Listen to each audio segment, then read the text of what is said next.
আমি একদিন সেনাবাহিনীতে ছিলাম। সেনাবাহিনী ছিল আমার জীবন ধারণের একমাত্র পন্থা।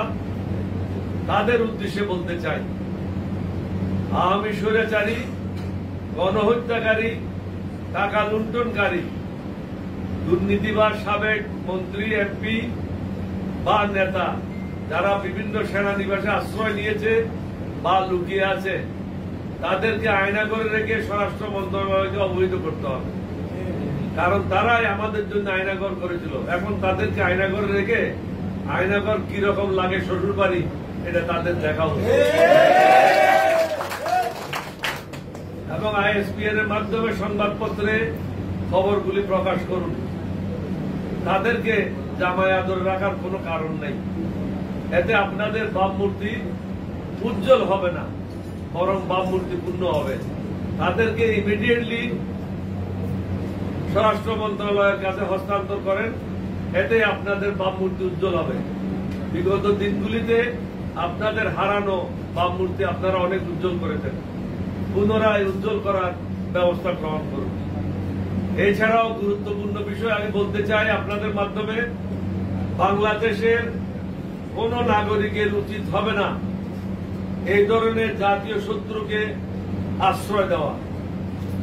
কোন ভাষায় এই ধরনের জাতীয় শত্রু পাওয়া গেলে আশ্রয়দাতাগণের বিরুদ্ধে অনুরূপ ব্যবস্থা নিতে হবে।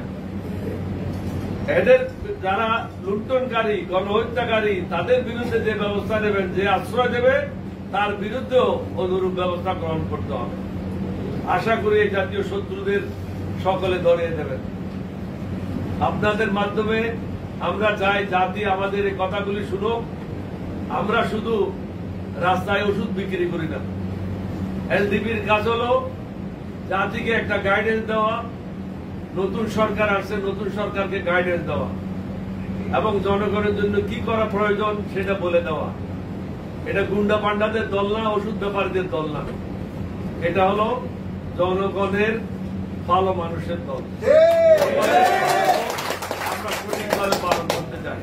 পৌঁছার সুযোগ দেওয়া হবে না, কারণ আওয়ামী লীগের যারা সিনিয়র নেতারা আছে বা জুনিয়র নেতারা আছে, জাতি তাদের সবাইকে চিনে। তারা যদি ভিন্ন মোড়কেও আসে, সেটাকে কখনো যেন নিবন্ধন দেওয়া না হয় সে ব্যবস্থা করতে হবে। রাজনৈতিক দল প্রতি বছর বাজারে আসে, তাদের কাজ হলো টাকা, মানুষের কাছ থেকে টাকা নেওয়া, রাজনীতি করা না, চাঁদাবাজি করা। সুতরাং নির্বাচন কমিশনেরও কাজ হবে, স্বরাষ্ট্র মন্ত্রণালয়ের কাজ হবে, আইন মন্ত্রণালয়ের কাজ হবে। এখানে দুটা মিনিস্ট্রি এবং একটা সংস্থা একসাথে কাজ করতে হবে।